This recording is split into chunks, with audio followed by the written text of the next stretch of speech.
আমার নবী বললেন খাবার যখন তোমরা খাবে, খাবার খেতে বসার সময় তোমরা সুন্দর করে আমার নবীর সুন্নতি তরিকার মতন তোমরা বসে যাবে। আর বসে যাওয়ার পরে হাতটা ধুতে তোমরা করবে। হাত ধোয়াটা হলো নবীর সুন্নাত। জোরে বলুন সুবহানাল্লাহ। তোমরা যখন কোনো খাবার খাবে তখন তোমরা শুরুতে পড়বে বিসমিল্লাহির রহমানির রহিম। আজকে বলো মুসলমান, আমাদের বিসমিল্লাহ পড়ার কি সময় থাকে? বা সময় থাকে বাবারে। আগের মৌলবীরা ছিল ভালো, আগের মৌলবীদের ওয়াজ নসিহতে কাজ হতো, কিন্তু এখন মৌলবীর মোল্লার ওয়াজ নসিহতে কাজ হয় না। কাজ হয় বাবা? এ বাবা কেন কাজ হয় না? যেমন মোল্লা মৌলবীরা হয়েছে সুবহানাল্লাহ, তেমনি শ্রোতারা ওইরকম হয়ে গেছে। তেমনি সুবহানাল্লাহ বলো, আগের মোল্লা মৌলবীদের ওয়াজ নসিহতে কাজ হতো, এখন কেন কাজ হয় না? এই জন্য বাবারে আমরা মানাগুছা করি না, শরীয়তে পাবন্দি আমরা থাকি না। একজন ইমাম সাহেবকে যখন আমরা ইমাম বলে মেনেছি, বলে ইমামের আদর্শ দেখে আমরা আদর্শ তৈরি করব, তাই না? একটা ইমামের আদর্শ কেমন হতে পারে? যেমন নবীর চলার তরিকা ছিল ওই রকম একটা ইমামের তরিকা হবে, তাই না? কারণ আল্লাহ নবী সাল্লাল্লাহু আলাইহি ওয়াসাল্লাম বলেছেন, আল্লাহ পাক কোরআন আল্লাহ জানিয়ে দিয়েছেন, আল্লাহ তাআলা বলেছেন এ জগৎবাসীরা এক শ্রেণীর মানুষেরা সবচেয়ে বেশি আল্লাহকে ভয় করে না। আল্লাহর কোরআন উঠাইয়া দেখো, আল্লাহর কোরআনের সার্টিফিকেট নাও। আল্লাহ তাআলার কোরআনে জানিয়ে দিলেন ইন্নামা ইয়াখশাল্লাহা মিন ইবাদিহিল উলামা। জোরে বলুন সুবহানাল্লাহ। এ মুসলমান, এই তাফসীরের মধ্যে আয়াতটি ব্যাখ্যা করলেন হযরত তাফসীর রুহুল বায়ানের মধ্যে সুবহানাল্লাহ। এই তাফসীরটাকে এমন সুন্দর করে ব্যাখ্যা করলেন, আল্লাহর নবী সাল্লাল্লাহু আলাইহি ওয়াসাল্লামের পাক জবানের সামনে মিলিত করা হলো। সুবহানাল্লাহ। এক শ্রেণীর মানুষ তারা কারা হতে পারে? যারা দুনিয়ার জ্ঞান অর্জন করেছে, তাদের চাইতে আল্লাহ তাআলা এমন একটা জ্ঞান তাদেরকে আল্লাহ দিয়েছেন যে জ্ঞানের সমতুল্য আল্লাহ পর্যন্ত তারা পৌঁছে যেতে পারে। জোরে বলুন সুবহানাল্লাহ। দুনিয়ার জ্ঞান হলো জেনারেল শিক্ষিতর জ্ঞান। আল্লাহ নবী বলেছেন তালিবুল ইলমি ফারিজাতুন আলা কুল্লি মুসলিমিন ওয়া মুসলিমাত। প্রত্যেকটা নর-নারীর জন্য হলো ইসলামের মধ্যে আল্লাহ নবী জানাইয়া দিলেন প্রত্যেকটা নর-নারীর জন্য ইলম শিক্ষা করা হলো অপরিহার্য কর্তব্য। ইসলাম শিক্ষা অর্জন করা হলো ফরজি আইন, যাকে ফরজ বলা হয়েছে। নামাজ না পড়লে যেমন গুনাহ হয়, নামাজ না পড়লে যেন আপনার পাপ হবে, গুনাহ হয়ে যাবে। আপনি যদি ইসলাম চর্চা যদি না করেন, ছেলে মেয়েকে যদি শিক্ষা যদি না দেন, তাহলে আপনার জীবনটাই বেকার হয়ে যাবে। এই জীবন ছেলেকে আপনি ডাক্তার বানাবেন, মাস্টার বানাবেন, ইঞ্জিনিয়ার বানাবেন, প্রফেসর বানাবেন, এর কোনো দাম থাকতে পারে না যখন আপনি আল্লাহর কোরআন ওঠান। আল্লাহর কোরআন বলেছে এটা হলো তোমার দুনিয়ার জ্ঞান, আর আমি এক জ্ঞান দিয়েছি যে জ্ঞানটা হলো আল্লাযীনা উতুল ইলমা দারাজাত। জোরে বলুন সুবহানাল্লাহ। যে জ্ঞানের আমি আল্লাহ এত মর্যাদা আমি আল্লাহ বাড়িয়েছি, আমি আল্লাহ এত মর্যাদা আমি আল্লাহ দান করেছি, যেই মর্যাদা আমি আল্লাহ দিয়েছি এই মর্যাদা কত দূর পর্যন্ত যেতে পারে জানো? হে জেনারেশন মানুষেরা তোমরা শুনে রাখো, আমার শিক্ষিত মানুষেরা, এই আমার বাবাজিরা, সোনা মানিকেরা, আপন ছেলেকে আলেম বানাবেন, আপন ছেলেকে আপনি আলেম বানাইয়া দিবেন। কারণ যদি আপনি আলেম যদি বানান, একটা জেনারেল শিক্ষিত ছেলে সুন্দরভাবে তিনি জেনারেল শিক্ষিত হবে, আর ইঞ্জিনিয়ার হবে, প্রফেসর হবে, বিজ্ঞান হবে, সায়েন্স হবে, এত সুন্দর করে তিনি জ্ঞান অর্জন করবেন। আমার আল্লাহ বলেছেন মামা ওয়াতিতুমুল ইলমা ইল্লা কলিলা, আমি আল্লাহ তোমাদেরকে জ্ঞান অর্জন করার জন্য আমি আল্লাহ মেধা দিয়েছি। এমন সীমিত জ্ঞান আমি আল্লাহ দিলাম, একটা সুতোর পরিমাণ আমি আল্লাহ দিলাম। এই সুতোর পরিমাণে তোমরা এমন ভাবে জ্ঞান তোমরা অর্জন করবে, আর জ্ঞান অর্জন করার পরে তোমরা চাঁদে পর্যন্ত তোমরা যেতে পারবে। জোরে বলো চাঁদে গেছে না? চাঁদে গেছে? এ মুসলমান, বলার উদ্দেশ্য হচ্ছে এটা, আমার আল্লাহ তাআলা জানায়া দেন, আমি আল্লাহ তাআলা যে জ্ঞান অর্জন করার জন্য আমি আল্লাহ তোমাদেরকে মর্যাদা আমি আল্লাহ দিয়েছি, আর এই জ্ঞান অর্জন যদি তোমরা করতে পারো, আমার আল্লাহ বলেন বান্দারে এই জ্ঞান অর্জন করলে পারে জেনারেল শিক্ষিত মানুষেরা চাঁদে যেতে পেরেছে, আর যারা আলেমে দ্বীন হবে তারা যেন ইলম হাসিল করে তারা আরশে আজিম পর্যন্ত পৌঁছে যাবে। জোরে বলো এ বাবাজিরা আমার নবীর দিকে লক্ষ্য করো, আল্লাহর কোরআনের দিকে লক্ষ্য করা হলো সবচাইতে ব্যক্তিরা বেশি ভালোবাসে আল্লাহ তাআলাকে বেশি বেশি ভয় করে যারা আলেমে দ্বীন হয়। আল্লাহর নবী বললেন ওই আলেমে দ্বীনটা আমার কি হয় তোমরা জানো না, এই জগৎবাসী তোমরা জানো আল উলামা ওয়ারিসাতুল আম্বিয়া। জোরে বলেন সুবহানাল্লাহ। আমার ভাইজান তিনি আলেম সম্পর্কে তিনি কথা বলতেছিলেন, একজন আলেমের যদি চেহারা দেখো ইখলাসের সহিত যদি দেখা হয়, একজন ইমামের চেহারা যদি তুমি ইখলাসের সহিত যদি দেখো বান্দারে তোমার গুনাহগুলো ঝরতে থাকবে। জোরে বলেন সুবহানাল্লাহ। একজন যদি আলেমকে মেহমানদারি যদি করো, আমার নবী বলেছেন ওই মেহমানদারি কাকে করা হবে জানো, আমার ওয়ারিসকে করা হয়। জোরে বলেন এ বাবা আলেমের মর্যাদা আমরা দিতে জানি না বাবারে, এই জন্য বলছিলাম সুবহানাল্লাহ আমাদের দোয়া কেমন করে কবুল হবে, আমাদের দোয়া কেমন করে কবুল হবে, কারণ আমরা মোল্লা মৌলবি যেমন হয়েছি শ্রোতা বন্ধুরা তেমনি হয়েছে, কারণ আমরা মানা গোছা যেমনি করি না ওরাও তেমনি মানা গোছা করে না। কারণ বাবা বলো আপনাকে দাওয়াত দিয়েছে মাওলানা সাহেব, আমার বাড়িতে আপনাকে দাওয়াত গ্রহণ করতে হবে, আমার বাড়িতে আপনাকে মিলাদ করতে হবে, আমার বাড়িতে আপনাকে জলসা করতে হবে। আমি আদৌ তো জানলাম না ওই মানুষটা সুদখোর আছে না মানুষটা মদখোর আছে না মানুষটা লটারি খোর আছে, ওই মানুষটা কি ব্যবসার সঙ্গে জড়িত আছে আমরা কেমন জিজ্ঞাসা করলাম না, আমরা হক কথাটা বলতে জানলাম না, আর হক কথা বলতে গিয়ে যদি ধরা খেতে হয় সুবহানাল্লাহ আল্লাহর কাছে ধরা খেতে হবে। বাবাজিরা আমার বলার উদ্দেশ্য হলো এটাই, এ বাবা সুনামানিকেরাও এই জন্য আপনাদেরকে জানাতে চাই বোঝাতে চাই আমরা যেমন হয়েছি, আমাদের যেমন সুদখোরের বাড়ি দেখে মদখোরের বাড়ি দেখে লটারি খোরের বাড়ি দেখে আমাদের যেমন জিবাটা হয়ে গেছে মোটা, আর শ্রোতাদের কানে লেগে গেছে তালা। ভুল বললাম না ঠিক বললাম বাপ? বাপ হক কথা বললে কিন্তু গায়ে জ্বালা লাগে, আমার কিছু করার নাই, শরীয়তের যেটা বিধান সেটাই করতে হবে। আজকে নবীর আদর্শ শুনবেন, আদর্শ শোনার জন্য এসেছেন, যদি আদর্শ নিজে তৈরি যদি না করতে পারেন ইমামের দোষ দিয়ে লাভ হবে? সুবহানাল্লাহ, দোষ দিয়ে কোনো লাভ হবে না। সুবহানাল্লাহ। ইকরা কিতাবাকা, সেই দিনে আপনাকে আপনার কৈফিয়ত দিতে হবে, কেউ কাউরির জন্য হবে না। এ বাবাজিরা আমার সুনামানিকেরা বুঝাতে চাইলাম এটাই, যেমন আপনাদের শোনার পরে এরকম ভাবে জবানটা যেমন আপনার মোটা হয়ে গেছে, শ্রোতাদের কানে তালা লেগে গেছে, হক কথা বলতে জানলাম না, হক কথা বলা হলো না। যে সুদখোরটা সুদ খায়, যে মদখোরটা মদ খায়, ওর বাড়িতে মোল্লা মৌলবি যখন মেলা দোয়া করে চলে গেল, খাবার খেয়ে চলে গেল, উনি মানুষটা বুঝে নিল আমার ব্যবসাটা নিশ্চয়ই হালাল হলো, না তো মৌলবি কেমন করে চলে গেল, তাই না? নিশ্চয় ব্যবসাটা আমার হালাল। এই জন্য বলি ভালো করে দোয়া করলো, ভালো করে দোয়া যখন হয়ে যায়, আচ্ছা বলো সমাজটাকে ওই রকম হবে। আজকে যদি আমরা সমাজের মানুষেরা যদি আজকে আমরা সবাই মিলে যদি আজকে ওই রকম ভাবে যদি তাকে একীভূত ভাবে তাকে যদি আমরা বয়কট করে যদি দিতে পারি, আজকে বিয়ে বাড়ি হবে, মেয়ের বিয়ে হবে, ছেলের বিয়ে হবে, গান বাজনা ধুমধাম করে হবে, ইমাম সাহেবকে দিয়ে মিলাদ করাবে, ইমাম সাহেব একটু তাড়াতাড়ি ফাতিহাটা করবে, ইমাম সাহেব একটু মিলাদটা তাড়াতাড়ি করবে, কারণ এই জন্য বড় বড় মহিষগুলো নিয়ে আসা হয়েছে, ধুমধাম করে পিটিয়ে পিটিয়ে বাজানো হবে। ঠিক না ভুল?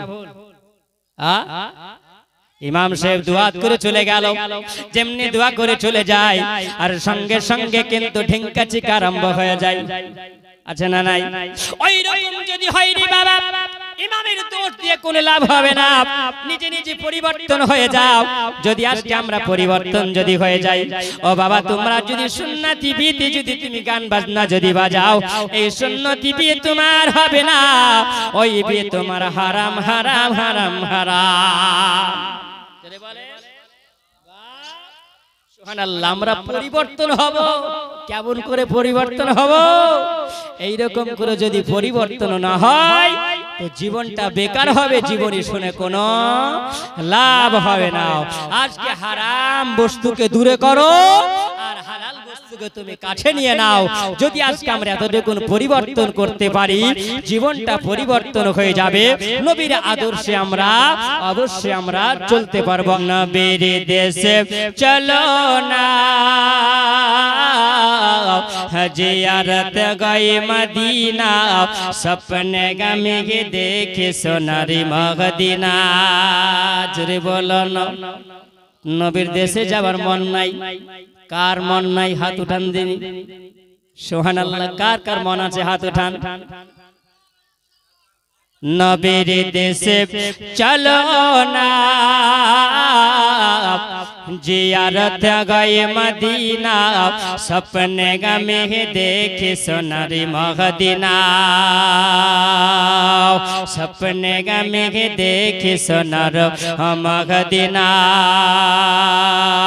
টাকা কড়ি কিনে কই আমার সাদি জেগেছে মদিনা যাওয়ার, টাকা কড়ি কিনে কই আমার সাদি জেগেছে মদিনা যাওয়ার। ওই মদিনা দেখার তার, ওই মদিনা দেখার তার, মন গল মোর দিওয়ানা, স্বপ্নে গমে দেখে সোনার মদিনা। নবীর দেশে চলো না, জিয়ারত গয়ে মদিনা, স্বপ্নে আমি দেখে সোনার মদিনা। ও গো খোদা তোমার ঘরে মোদের নিয় মেহমান করে। জোরে বলুন আমিন। ও গো খোদা তোমার ঘরে মোদের নিয় মেহমান করে। কত হাজি চলে গেল, কত হাজি চলে গেল, মোদের কেন বলা না, স্বপ্নে আমি দেখি সোনার মদিনা। নবীর দেশে চলো না, জিয়ারত গয়ে মদিনা, স্বপ্নে আমি দেখি সোনার মদিনা। আমার বাবাজিরা, আমার আব্বাজিরাও, সোনামানিকেরাও, আমার জওয়ান যুবকেরাও, ও গো মা জননীরাও, তোমরা শুনে যাও গো মা।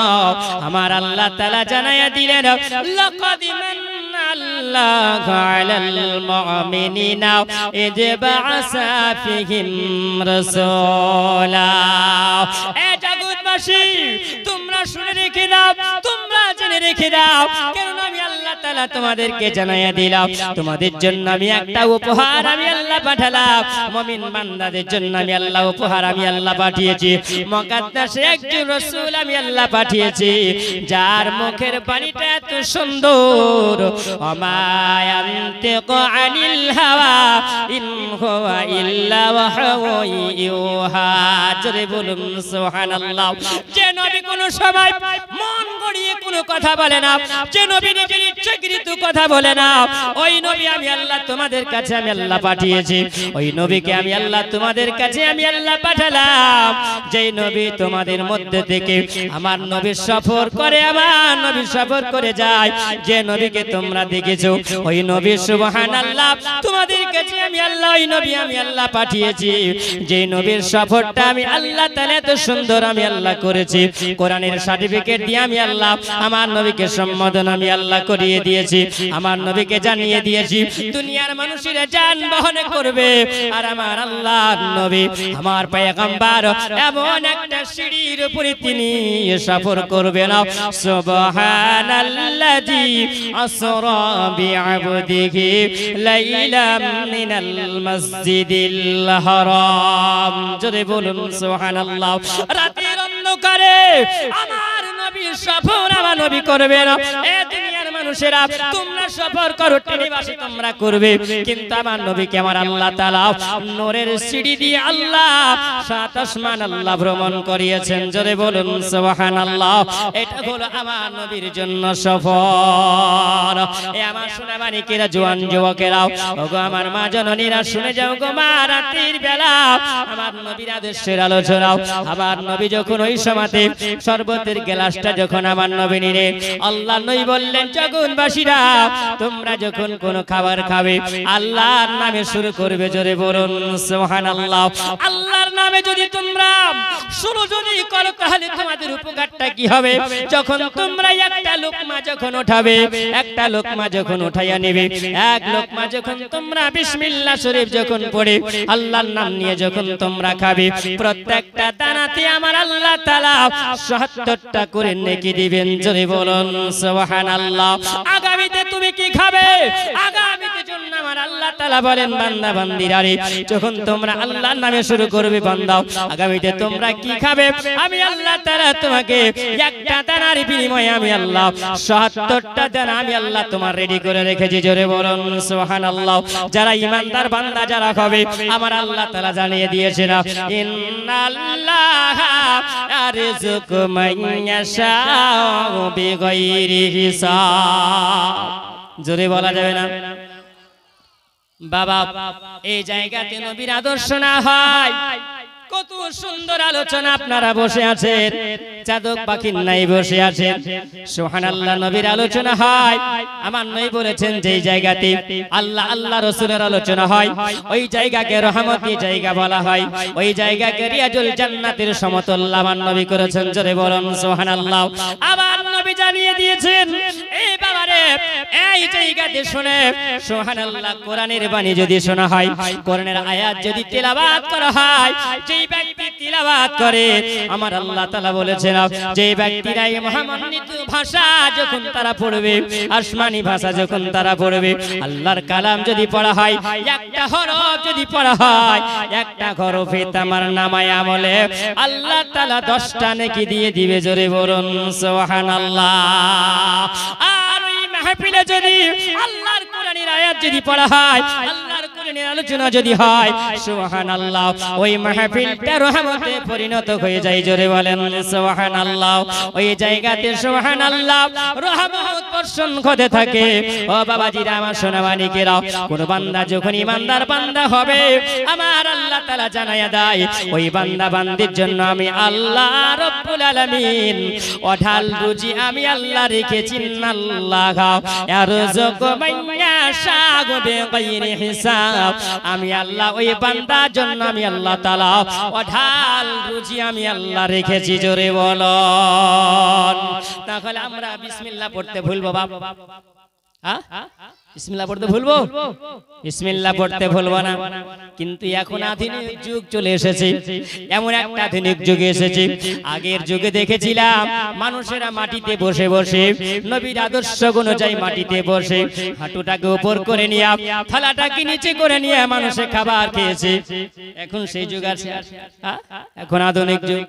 সামনে বসে যখন আপনি বসে খাবেন, এ মুসলমান, আপনাকে বলার উদ্দেশ্য হলো এটা, আপনি খাবেন পেটটাকে 3 ভাগ করে 4 ভাগ করে, 1 ভাগ আপনি পানি খাবার রাখবেন, আর 1 ভাগ আপনাকে ফাঁকা রাখতে হবে, আর 2 ভাগ আপনাকে খাবার খেয়ে পূর্ণ রাখতে হবে। যদি তুমি এইরকম ভাবে যদি তুমি আদর্শ মেনে যাও, যদি তুমি এইরকম ভাবে যদি খাও, তাহলে তোমার জীবনে কোনোদিন তোমাকে জিনটাকের প্রয়োজন হবে না। জোরে বলেন, জিনটাকের প্রয়োজন হবে না। এখন একটা আধুনিক যুগ এসেছে, সুবহানাল্লাহ, সামনে চেয়ার আর টেবিল, তাই না? সামনে চেয়ার আর টেবিল। বাপ শোনেন, এই চেয়ার আর টেবিলে যা গন্ডগোল আর জিনটাকের প্রয়োজন, বুঝলেন? তার কারণ শোনেন, সামনে যখন আপনি দেখবেন আপনার বাড়িতে ধান গম চাষ করেন না, করেন না? করেন তো? সুবহানাল্লাহ। ধান গম যখন আপনার উঠে গমগুলোকে নিয়ে এসে আপনি সুন্দর একটা জায়গাতে ডেরা লাগিয়ে রেখে দেন, পরে কি করেন বস্তায় করে আগে ঢুকাতে হয়, ঢুকাই না? আচ্ছা বলেন তো, যখন বস্তাটাকে আপনি ঢুকাবেন, গমগুলো যখন ঢুকাবেন বস্তার ভিতরে, বস্তাটাকে শুইয়ে দিলেন, আপনি ঢুকিয়ে গেলেন, আচ্ছা বস্তাটা পুরো লোড হয় না অর্ধেকটা হয়? অর্ধেকটা হয়, ঠিক জি বাবা, অর্ধেকটা হয়। আর বস্তাটাকে যদি আপনি এইরকম করে ধরে রাখেন একজন, আর একজন যদি গামলাতে করে হোক বালতিতে করে হোক এমনি করে হড়হড় করে ঢালে, পুরোপুরি হবে না অর্ধেক থাকবে? হ্যাঁ একদম কি করতে হবে, লোড করে বলে আর দেওয়া যাবে না, আর মুখ বাঁধা যাবে না, এবার ওকে সেলাই কর, পটপট করে কিন্তু সেলাই করবে, তাই না? বর্তমান যুগে বাবা এমন একটা আধুনিক যুগ এসেছে, আপনার আমার সম্মুখে চলে এসেছে বাবারি, আমরা যদি বসে খাই তবে বলো বলো আমাদের পেটটা ঢুকে থাকবে না কেমন থাকবে বলো? আমাদের পেটটা খালি থাকবে। বসে যদি তুমি খাও পেট তোমার পুরোপুরি হবে না। আর যদি তুমি আজকে সামনে চারা টেবিল নিয়ে চলে আসো, আর চারা টেবিল নিয়ে আসার পরে যদি বলো আমি এইরকম করে যদি বসে যাই, আপনার বস্তাটা খাড়া না শুয়ে বলে বসে থাকলে বস্তাটা কাট, আর যদি আপনি টেবিলে বসে যদি খান আপনার বস্তাটা খাড়া হয়ে আছে না শুয়ে আছে বাপ? বর্তমান জামানায় বস্তা খাড়া করে আপনি আমি চারে টেবিলে বসে বসে যদি খাই, সুবহানাল্লাহ, বসে বসে খাবার সময়তে দেখা যায় এই পর্যন্ত সলিমউদ্দিন কলিমউদ্দিন ভাই এমন ভাবে লোড হয়েছে বলে মাওলানা আর পারা যায় না, একটু দি সুরবার সঙ্গে একটা বটি দি, বলে মোল্লার চলবে না, কারণ বস্তা হয়ে গেছে লোড, আর কোনো অসুবিধা নাই। বস্তা যদি লোড হয়ে যায় আর চলবে না, বলো বস্তা লোড যদি হয় ওকে মুখ মারতে হবে।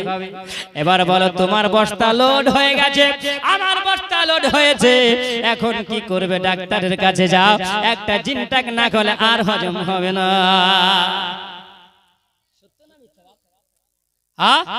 আমরা কোন আদর্শতে চলে এসেছি, সুবহানাল্লাহ। পাপের মধ্যে থেকে আমাদের কি বেঁচে থাকতে হবে? বাবাজি আমার সোনা মানিকেরাও, আজকে মাঠপাড়া গ্রামের বাবাজি আমারও এই জওয়ান যুবকেরা শোনা শোনা রেখে দাও, জেনে রেখে দাও, আমার নবী জানো নাখলা নামক ওই পাহাড় থেকে আমার নবীকে যখন ডাকা হলো, আমার নবী মুস্তাফা সাল্লাল্লাহু তাআলা আলাইহি ওয়াসাল্লাম ওই জায়গাতে সবাইকে যখন কলমা পড়ায়া নবীকে মুসলমান বানায়া নিলেন, আমার নবী জানো আর একটু গুটি গুটি পায়ে সকাল বেলাতে আমার নবী যখন হাঁটতে আরম্ভ করলেন, আমার নবী বলে নাখলা নামক পাহাড় থেকে নিয়ে আমি যখন আর একটু আগে গেলাম, আর একটু আগে যাবার পরে একটা গ্রাম দেখা গেল, ওই গ্রামের একজন সর্দার আছে, ওই সর্দারকে যদি কালমার দাওয়াত দেওয়া যায়, আর কালমা যদি পড়ে নাই, আর কালমা যদি তারা পড়ে নাই, আমার নবী বলেন ওগো আল্লাহ আমি তায়েব দেশের আঘাতে দুঃখ কষ্ট আমি নবী ভুলে যাব, জোরে বলো। আমার নবীর কত আদর্শ দেখো, আমার উম্মতি দরদি নবী গো, আমার নবী যখন আগে যায় আমার নবী বলেন যায়েদ রে এই জায়গাতে কালেমার দাওয়াত দিতে হবে। আমার নবী বলেন ইয়া রাসূলুল্লাহ ইয়া হাবিবাল্লাহ নবী গো, আপনার শরীর থেকে নবী এখনো তায়েববাসীদের আঘাতের কষ্ট দুঃখ দূর হয়নি নবী গো, গো নবী আপনি আবার কালেমার দাওয়াত দিবেন। আমার নবী বলেন যায়েদ ওই মানুষের যতক্ষণ পর্যন্ত কালেমা না পড়ে আমি নবী শান্তি আমি নবী পাই না। হলেন উম্মতি দরদি নবী আমার। আমার নবী বলেন আগে গেলা যাওয়ার পরে ওই জায়গাতে জানো কালেমার দাওয়াত দেওয়া হলো। আমার নবীর কাছে যেন একজন ব্যক্তি আসলেন, আসার পরে জানতে আসে না আপনার নামটা আপনি বলুন। তিনি বললেন আমার নাম হলো মুহাম্মদ সাল্লাল্লাহু আলাইহি ওয়াসাল্লাম, আমার আব্বার নাম হলো আব্দুল্লাহ, মায়ের নাম হলো আমিনা, মক্কা নগরে জন্ম হয়েছে। আমার দাদুর নাম হলো আব্দুল মুত্তালিব।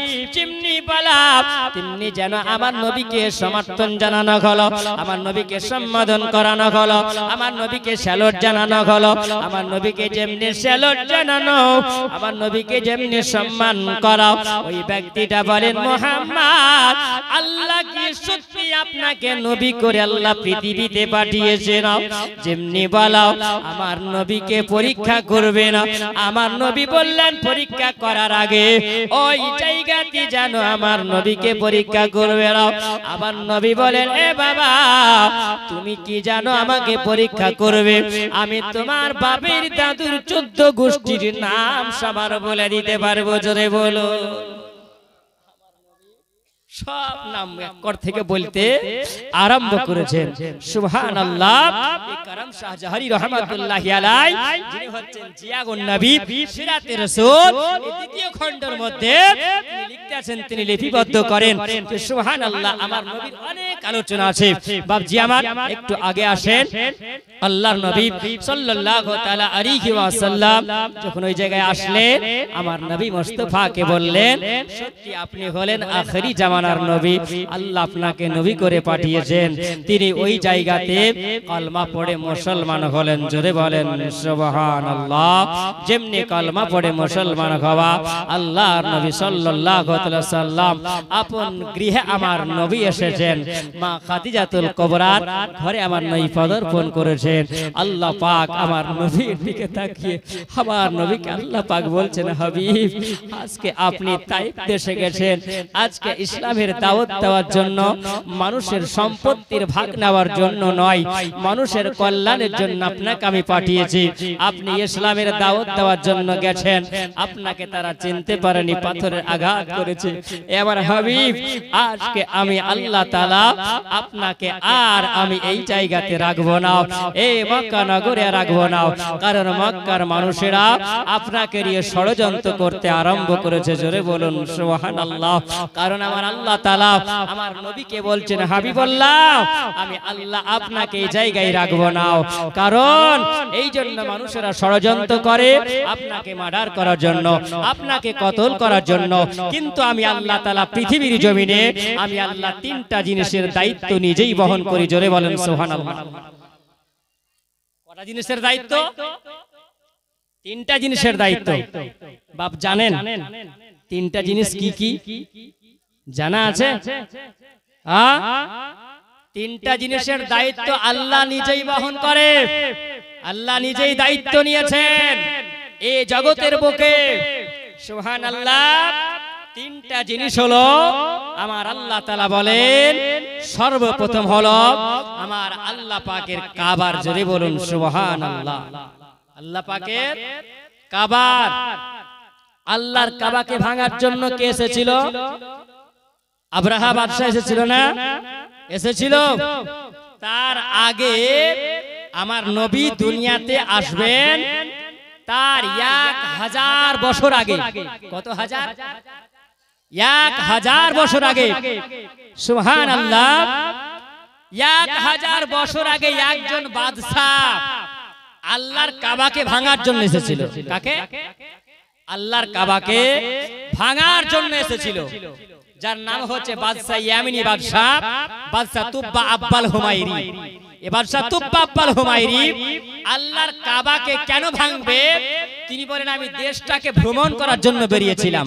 ইয়ামিন থেকে দেশটাকে ভ্রমণ করার জন্য যখন বের হলাম, যে দেশে যাই সে দেশের মানুষেরা আমাকে স্যালুট জানায়, আমাকে সম্মান জানায়, আমাকে সম্বোধন করে, আমাকে খুব ভালোবাসে। বাদশা বলে আমাকে তারা সম্মান করে। যে দেশে যাই, সব দেশে গেলাম, আমি একসঙ্গে আমার সঙ্গী দল করে 1000 মানুষকে সঙ্গে করে বেরিয়েছিলেন। জোরে বলেন ক হাজার? 1000 সঙ্গীকে যখন বের করলাম, তো সঙ্গে রেখেছিলাম 400 আলেম। কত আলেম? জোরে বলেন। 400 आलेम ওই আলেমেরা ছিল তাওরাত পড়নে वाला জব্বুর পড়নে वाला ইনজিল পড়নে वाला এই রকম বলেছিলেন 400 আলেমকে আমি বেতন দিয়ে পোষতাম কেন বেতন দিয়ে পোষতেন তিনি বলেন যখন আমি কোনো সমস্যায় পড়ে যেতাম 400 আলেমকে এক জায়গায় করে আমি বলতাম তাওরাতটা খুলে দেখো জব্বুরটা খুলে দেখো ইনজিলটা খুলে দেখো আর খুলে দেখার পরে আমার সমস্যার সমাধান মিটিয়ে দিতে পারতো জোরে বলেন সুবহানাল্লাহ সমস্যা সমাধান মিটিয়ে দিতে পারতো তাদের জন্য আমি বেতন দিয়ে 400 জন আলেমকে রেখেছিলাম তো যখন সব জায়গা যাই যাওয়ার পরে আল্লাহর কাবা যখন আসলেন মক্কাতে যখন ঢুকলেন পদার্পণ যখন তিনি করলেন তো মক্কার মানুষেরা বাদশা তুব্বা আব্বাল হুমায়ুনকে কোনো এলাও করে না কোনো এলাও নাই তিনি বলছেন ব্যাপার কি সব দেশে গেলাম সব দেশের মানুষেরা আমাকে সম্মান জানালো আরে মক্কাতে জমি ঢুকে যে তেমনি দেখা গেল যে মক্কার মানুষেরা আমাকে কেন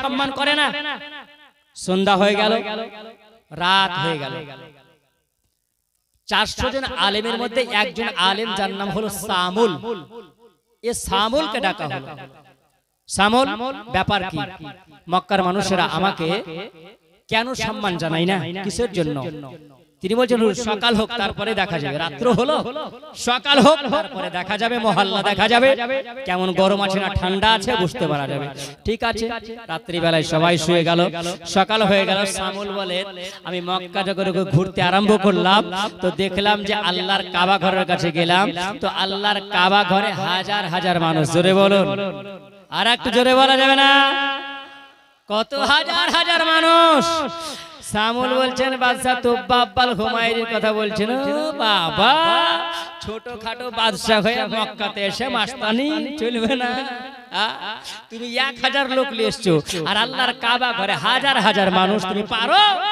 তোমাকে কেউ সম্মান জানাবে এই কথা যদি বলতে যাই তো বেতন কাটা যাবে চাকরি থেকে বাদ দরকার নাই আমার যেমনি বেলা হয়েছে সামুল কোথায় এসো হাজির হও খবরটা লাগাও বলছেন হুজুর বেয়াদবি maaf করবেন তার কারণ হচ্ছে এটা যে হুজুর আমরা এসেছি 1000 মানুষ আর আমরা 400 জন আলেম আছি তার মধ্যে আপনি আমাকে হেড ডিপার্টমেন্টে রেখেছেন আমার নাম সামুল আপনি আমাকে হেড ডিপার্টমেন্টে রেখেছেন বলতে তো ভয় লাগছে যেহেতু আপনি বেতন দিয়ে রাখেন আপনার কোন বিপরীত কথা বলতে গেলে তো তখন চাকরি থেকে বাদ সব তালি আবার হারাবে ঠিক করে কথা বলো কি বলছেন বলছেন হুজুর আপনি তো 1000 মানুষকে নিয়ে এসেছেন আর এখানে এক আল্লাহর কাবা আছে কাবা ঘর এই কাবা ঘরে হাজার হাজার মানুষ তো 1000 মানুষের কাছে হাজার হাজার মানুষের কাছে 1000 মানুষের কোন আলাও হবে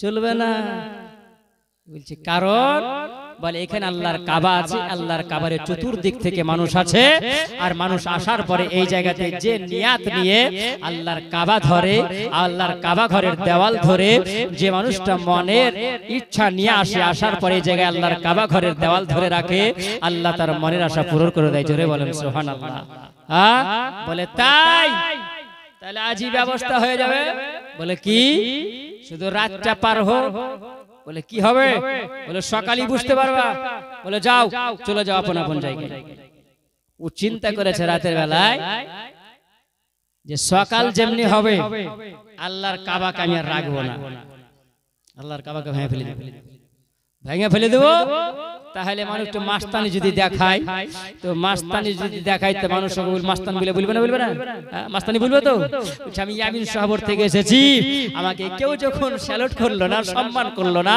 তো আল্লাহর কাবাকে ভাঙবো আর আমি ওখানে জানিয়ে দিব আমার নাম হলো বাদশা তুব্বা আব্বাল হুমায়ুনি আমার দেশ হলো ইয়ামিন দেশ আমার বাড়ি আমি আল্লাহর কাবাকে ভেঙে দিব মানুষের কাছে পরিচয় হয়ে যাবে আর এই কাবাকে আমি রাখবো না আল্লাহ বলছেন দাঁড়া তোর পাঁইতার আমি বাহির করছি আল্লাহ হলেন আলিমুল গায়ব আল্লাহ সব জানে বাপ যেমনি বলা আল্লাহ বলছেন দাঁড়া তোর বাহির করছি ফাউলিল লিমা ইউরিদ আল্লাহ বলেছেন যাকে আমি আল্লাহ রোগগ্রস্ত করি কোন ডাক্তার হাকিম কবিরাজে বাঁচাতে পারে না জোরে বলেন সুবহানাল্লাহ আর আমি আল্লাহ যাকে অসুখ থেকে আমি আল্লাহ আমি শিফা দান করি কোন মানুষের ক্ষমতা হয় না জোরে বলেন বাপ আল্লাহ পাক জানে তার মনের মন্তব্য আল্লাহ বলছে তোর এমন পাতলা পায়খানা দিয়ে তো উঠতে পারবে না বুঝতে পারছেন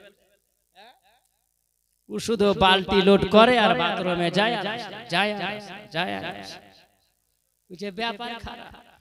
ও বাথরুম থেকে ঘুরে এসে বুঝলেন এমন ক্লান্ত হয়েছে, হুঁশ শেষ। কোন মানুষের যদি এরকম অসুস্থ হয়, সে মানুষ চলাফেরা করতে পারে? আর বলিস না ভাই, সারা রাত আর থাকতে পারি, এখন পায়খানা হয়েছে, উঠতে পারেন, মাজা হয়ে গেছে বলে না বলে বাদশা তো বাবার বাথরুমে যাই এসে বুঝলেন কেন এমন লেথড়াচ্ছে, একদম বিছানাতে 60 পা। এরা বলছে বাদশা তো কারামতি কিছু দেখাবে রে সকালে, বিশাল রাগী মানুষ। সবাই দেখছে দরজা বন্ধ, দরজায় খুলে না, 8টা-10টা বেজে গেছে, ব্যাপার খারাপ। হুজুর এতক্ষণ তো ঘুমাই না, চল দেখে যাই। যেমনি নিয়ে যাওয়া হলো, আর নিয়ে যাওয়ার পর বাবা সুবহানাল্লাহ, ওই জায়গাতে নিয়ে যাওয়ার পরে দেখা গেল ওই জায়গাতে, আমার দিকে লক্ষ্য করেন, ওই জায়গাতে সুবহানাল্লাহ, হুজুর ব্যাপারটা কি বলছেন? বাবা আর বলিও না, আমার এমন অবস্থা হয়েছে খুব খারাপ, হাকিম ডাকো, কবিরাজ ডাকো, সব টাকা হলো, কোনো কিন্তু কিছুতে কাজ হলো না, কোনো কিছুতে কাজ হলো না। যেমনি না হওয়া, ডাক্তার, হাকিম, কবিরাজ সবকে ডাকা হলো। সবাই তখন ওই জায়গাতে সুবহানাল্লাহ শামল বলল, বলে হুজুর আপনি এতক্ষণ পর্যন্ত আপনি ঘুমান নাও, বলে হুজুর আপনি উঠে যান নাও, আপনি দরওয়াজাটা খোলো নাও। বাদশা তো পাপাল ঘুমাইনি, তিনি বলে না, এ বাবা শামল, আমার খোলার মতন সময় শক্তি আমার নাই, আমার শরীরে তাকত নাই, আমার হারিয়ে গেছে, তুমি একবার দরওয়াজাতে তুমি হাঁক দিয়ে দাও, দরওয়াজা একবার ঠেলা মেরে দাও। যেমনি দরওয়াজায় টাচ করা, সঙ্গে সঙ্গে দরওয়াজা খুলে গেল। বলছে হুজুর আপনি কেন ওঠেন না? ওই সময়তে যাওন শামুলকে দেখা গেল। শামুল বলছেন, বলে হুজুর আপনি কেন অসুস্থ হয়েছেন বলুন। তিনি বলছেন, বলে শামুল রে, রাত্রি বেলাতে এত আমি অসুস্থ হয়েছি, এইরকম অসুস্থ আমি কোনোদিন হয়নি, আমি এরকম অসুস্থ কোনোদিন হয়নি। এমন হয়েছে ডাক্তার ডাকো, হাকিম ডাকো, কবিরাজ ডাকো, যেই মানুষটা আমাকে সুস্থ করতে পারবে তাড়াতাড়ি করে তাকে তোমরা ডেকে নাও। ওই জায়গাতে যখনই ডাকা হলো, হাকিম ডাকা হলো, ডাক্তার ডাকা হলো, কবিরাজ ডাকা হলো, কোনো ওষুধে কাজ হলো না। 3 দিন কেটে গেল। 3 দিন যখন কেটে যাওয়া, বাবা কই সমাতে শামল যেন রাত্রি বেলাতে তিনি বলেন, ওগো বাদশা তো বাপ্পাল হুমায়ুনি গো, আপনাকে একটা কথা বলবো, আপনি কি আমার কথাটা শুনবেন? তিনি বলছেন, বাবা কি কথা বলবে বলো। বলছেন, ওগো বাদশা আপনি কি মনে মনে কোনো একটা নিয়াত করেছেন? এই নিয়াতটা আপনাকে পরিবর্তন করতে হবে, জোরে বলেন, এই নিয়াতটা আপনাকে পরিবর্তন করতে হবে। এই নিয়াতটা পরিবর্তন যদি আপনি করেন, তিনি বলছেন, শামুল রে, হ্যাঁ হ্যাঁ হ্যাঁ, আমি একটা জিনিস আমি নিয়াত করেছিলাম, সেটা হচ্ছে খারাপ নিয়াত ছিল। শামুল বাদশা বলে না, ও শামুল, বলে আমার নিয়াতটা ছিল কি জানো? আমি সকাল বেলাতে আল্লাহর কাবা রাখবো না, আল্লাহর কাবাকে আমি ভেঙে দিব, আল্লাহর কাবাকে আমি রাখবো না, এই নিয়াতটা আমি করেছিলাম। তিনি বলেছেন, ওগো বাদশা বাপ্পাল হুমায়ুনি, আপনি যে নিয়াতটা করেছেন এই নিয়াতটা হলো সঠিক নয়, এটা হলো আপনার খারাপ নিয়াত। এই জন্য আমার আল্লাহ তাআলা মুসলমানের জন্য আল্লাহ এই একটা ইবাদতের ঘর আল্লাহ বানিয়েছে, জোরে বলেন সুবহানাল্লাহ। শামল তিনি বলেন, ওগো বাদশা বাপ্পাল হুমায়ুনি গো, আপনি যদি নিয়তটাকে পরিবর্তন করে দেন, আল্লাহ হয়তো আপনার অসুখকে দূর করে দিবেন। শামল বলতে আছেন, যেমনি বলা তেমনি ওই সময়তে জানো বাদশা বাপ্পাল হুমায়ুনি বলে, একবার তাওরাতটা তুমি খুলে দেখো। যেমনি তাওরাতটা খুলে দেখা, তিনি বলেন, এটা মুসলমানের জন্য আল্লাহ তাআলা ইবাদতের ঘর আল্লাহ বানিয়েছে, আর এই ঘরকে আল্লাহ তাআলা নিজেই হেফাজত করে, জোরে বলো। তিনি বলেন, সত্যি যদি হয় তাহলে এটা কি হবে? বলে, হ্যাঁ হ্যাঁ হ্যাঁ, আপনি নিয়াত পরিবর্তন করুন। গভীর রাত্রিতে স্মৃতি তিনি বলেন আমি ওই সময়তে যখনই আল্লাহর কাবাকে ভাঙার জন্য মন্তব্য করেছিলাম মন থেকে আমি নিয়তটাকে পরিবর্তন করলাম ওগো আল্লাহ তুমি যদি মুসলমানের জন্য এই কাবা ঘরকে যদি তুমি ইবাদতের ঘর যদি বানাও ওগো রব্বুল আলামিন আল্লাহ আমি মন থেকে নিয়ে নিয়ত পরিবর্তন করলাম তোমার কাবা ঘরকে হেফাজত করব জোরে বলো আমার আল্লাহ বলে বাদশা তো বাবাল ঘুমাইরি রে ঠেলায় পড়লে বিড়াল গাছে বলেন হ্যাঁ ঠাপে পড়লে বাঘে ধান খায় আদৈকে ধান খায় ধান তো খায় না হ্যাঁ প্রবাদ বাক্যের কথা এ বাদশা তো বাবাল ঘুমাইরি তোমার মনের নিয়তটাকে তুমি পরিবর্তন করে নিয়েছো তবে শুনে না ওই সময়তে যখন আপনি বললেন তেমনি বলা সুবহানাল্লাহ এ বাদশা তো বাবাল ঘুমাইরি সমস্ত কিছু অসুখ আল্লাহ দূর করলেন জোরে বলেন সুবহানাল্লাহ তিনি ওই জামানায় নবী আসার 1000 বছর আগে আল্লাহর কাবা ঘরে তিনি চাদর চাপিয়েছিলেন ইয়ামিন শহর থেকে একটা চাদর নিয়ে এসে আল্লাহর কাবা ঘরের গ্লাফ তিনি চাপিয়েছিলেন জোরে বলেন সুবহানাল্লাহ ও শহরে মোহাব্বত जहाँ मुस्तफा है ओ शहरे मोहब्बत जहाँ मुस्तफा है वही घर बनाने को दिल चाहता है जरे बोलें दिल चाই না মন চাই না যে নবীর দেশে আমার মরণ হোক হ্যাঁ নবীর দেশে আমার ঘর হোক কবি কি বলছেন ও শহরে মোহাব্বত जहाँ मुस्तफा है वही घर बनाने को दिल चाहता है वही घर बनाने को दिल चाहता है ओ सोने से कंकर ओ चांदी से माटी नजर में बसाने को दिल चाहता है